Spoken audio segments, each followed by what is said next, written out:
Jeg hedder Per Holbo. Velkommen til Hjørnesparket.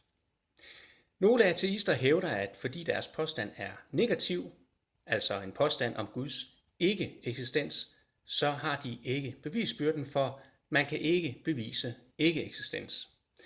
Den påstand har jeg jo allerede sendt til Hjørnespark, fordi det er ganske enkelt noget vrøvl. Andre ateister har dog en mere eftertænksom tilgang og kommer gerne med bud på en afvisning af Guds eksistens.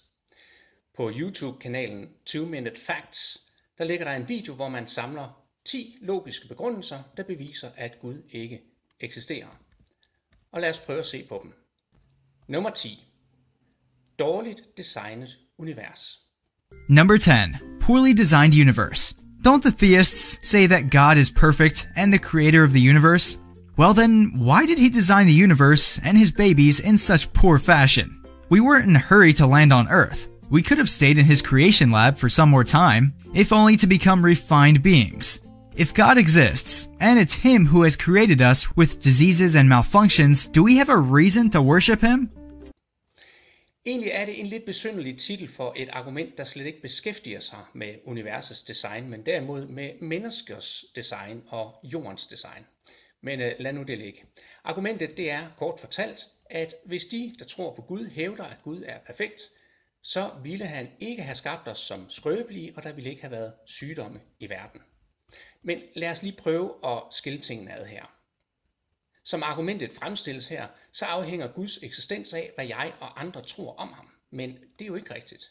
Enten så eksisterer Gud, eller også gør han ikke. Det er fuldstændig som salmedigteren Grundtvig han siger det. Gud er Gud, om alle mand var døde. Hvis Gud eksisterer, så eksisterer han, uanset hvad vi tror eller ikke tror. For det andet, hvad er perfekt? Hvordan bedømmer vi, om noget er perfekt? Måske er den verden, vi lever i med sygdom og skrøbelighed, i virkeligheden netop det perfekte. Hvis vi skal bedømme perfektion, så må vi have en standard at måle ud fra. Men hvor finder vi sådan en standard? Er det bedre for os mennesker at leve evigt, end det er at være skrøbelige og ende med at dø til sidst?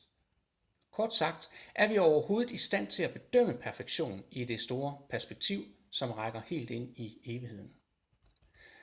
For det tredje, hvis vi tager udgangspunkt i Gud, som han er defineret i den jødiske kristne overbevisning, så fortæller Bibelen, at da Gud så den verden, han havde skabt, så så han, at det var godt.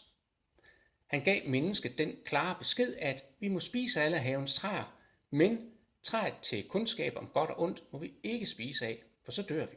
Mennesket overholdt ikke det bud, men spiste af træet til kundskab om godt og ondt. Og læg nu mærke til, at det jo ikke bare er træet til kundskab. Nej, det er træet til kundskab om godt og ondt. Når vi ikke overlader til Gud at bestemme, hvad der er godt og hvad der er ondt, men derimod selv vil bestemme, hvad der er godt og hvad der er ondt, så får det konsekvenser.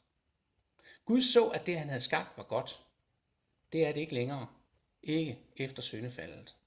Den verden vi lever i, har vi selv skabt med vores insisteren på selv at bestemme, hvad der er godt og hvad der er ondt. Summa summarum er, argumentet hviler på 2 antagelser, der simpelthen ikke er belæg for.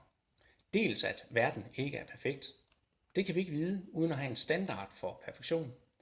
Og dels at Gud har skabt verden uperfekt, og heller ikke det kan vi vide, for selv hvis verden er uperfekt, så kan det jo godt være os selv, der har ødelagt den.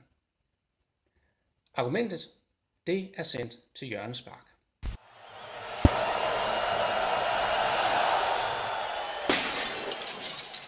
Og her til sidst så vil jeg bare sige, at hvis du vil abonnere på min kanal, så kan du klikke her. Og hvis du gerne vil se en video mere, så kan du klikke her.